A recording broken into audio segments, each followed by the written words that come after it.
Welcome to the Sideline Squeeze. I'm Lindsay. And I'm Victoria Daly. And this is going to be an all-college themed episode with March Madness going on in basketball. But first, before we touch on that, we're going to talk Syracuse lacrosse. And the Syracuse men's team came out on top against Colgate 16-12, and that was their fourth straight win. It was a team victory for the Orange, but Joey Spallina and Owen Hiltz did amazing as they both joined Syracuse's 200-point honor club. Joey Spallina, 5 goals. He tallied 11 points and has now 30 points across SU's 5 ranked opponents. So their whole team has been playing amazing. They had 7 different scorers with the win, but Joey Spallina really has been becoming a household name for the Orange. He really has. He's made such a name for himself this season. And, what comes with being a good player is the backlash, and he's starting to get hate on social media. But he said in a press conference this week that he doesn't care, what Instagram user 145 has to say. Like, he's just going to play his game.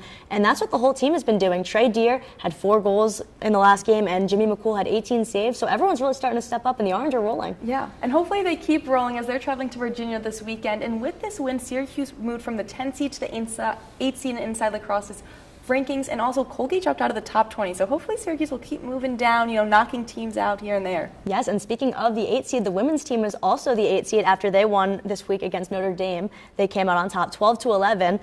It was just a thrilling game. I was there, sitting there, and Syracuse versus Notre Dame, they brought in the largest fans in the Dome for a Syracuse women's lacrosse game in program history, 3,622 fans, and Syracuse is bringing Virginia to the Dome on Sunday, so hopefully we'll try and beat that record. But some standout players for Syracuse were Emma Ward, as usual, number 44. She wears that number proudly, as she added to her total points of the season with her 6 points in the game. Now she has 297 points for the season.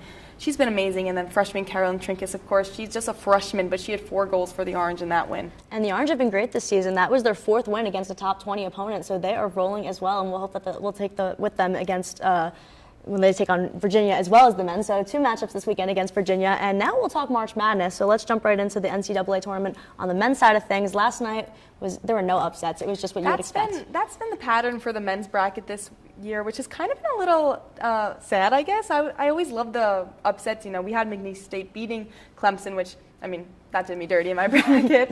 But that was really the only big upset, really, that I feel we saw. The women's side is always more straightforward, the 1 seeds winning. But the men's seeds usually has the upsets, but last night, as you said, there was no upsets. Number 2 Alabama beat BYU, Florida beat Maryland. We had Duke beating Arizona, and Texas Tech, the 3 seed, beating number 10 Arkansas. And that game was thrilling. They won Texas Tech in an overtime 85-83 victory. And I'm hoping that we'll see some more thrilling games tonight as there are more matchups. Number 6 Ole Miss is taking on number 2 Michigan State, and I had Michigan State in my initial Final Four, so I'm going with them. Who do you have tonight? I gotta agree, Michigan State as well. And then we have number 3 Kentucky taking on number 2 Tennessee, and I have Tennessee going to the finals and winning in one of my brackets, so I am going to stick with the favorite at Tennessee. What about you? I don't know. Like you mentioned before, this whole tournament has really just been the higher seed winning, but I feel like we're due for an upset, and I think that if it's going to happen, it's going to be the 3 seed against the 2 seed, so I'm going to go with the upset and take Kentucky. And then we have Michigan versus Auburn, and then we have Purdue versus Houston, and I'm going to stick with the number 1 seeds, Auburn and Houston. What about you?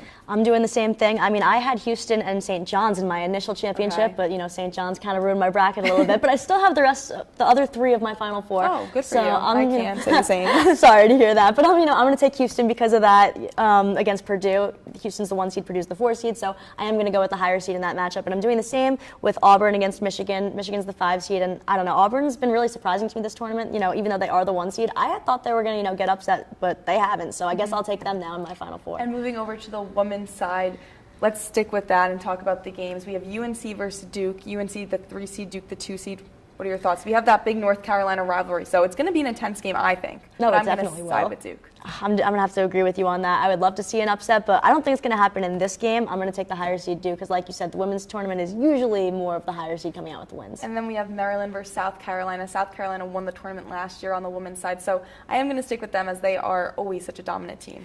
I got to agree with you and go with the reigning champs on that one. I think South Carolina is going to come out on top against 4-seeded Maryland. And then we have number 3 LSU versus NC State, which is number 2. I know in the last matchup UNC Duke, I took the 2 seed, but this one I'm going to go with the 3 seed. Okay. I want to see the upset happen, so I'm taking them. I have to disagree. I'm going to go with NC State. I think that they've been very consistent this tournament, so I kind of like the run that they've been going on. All right, we'll have to see what happens. Then we also have one more game coming up. It's number 1 UCLA versus number 5 Ole Miss. I'm taking the 1 seed UCLA. Yep. So, as we said, the women's tournament is a lot more straightforward usually. So who do you have winning your Final Four? I would love to see UConn, and Paige Beckers, it's her last season. She decided to come back for a final year, and I think it would be such a storybook ending if we could see her, come out cutting down the nets for the championship. I have to agree. I think UConn has been dominant with Paige Beckers, and then freshman Sarah Strong has just been a great player in the post for UConn. So I do think that it's time for UConn to, win again, because they have the women's team has not been in it, not been winning the last couple of years. So I do think now that the men had their early exit, it's time for the women to step up and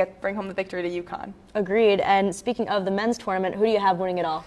So I had a lot of different brackets, but two of mine that have teams still left in them, I have a Duke winning and I have Tennessee winning. So I am rooting for Tennessee and Duke because those will save some of my brackets. What about you? Like I said, I had St. John's, kind of, messed up my winner. So I guess I have Houston because my initial bracket was the two of them. But after just watching the games in this tournament, I think that Duke has just been dominant, and I don't think I can go against them. And, Cooper Flagg is going to be the number 1 pick in the NBA draft. So I could see him, capping off his college career with a win.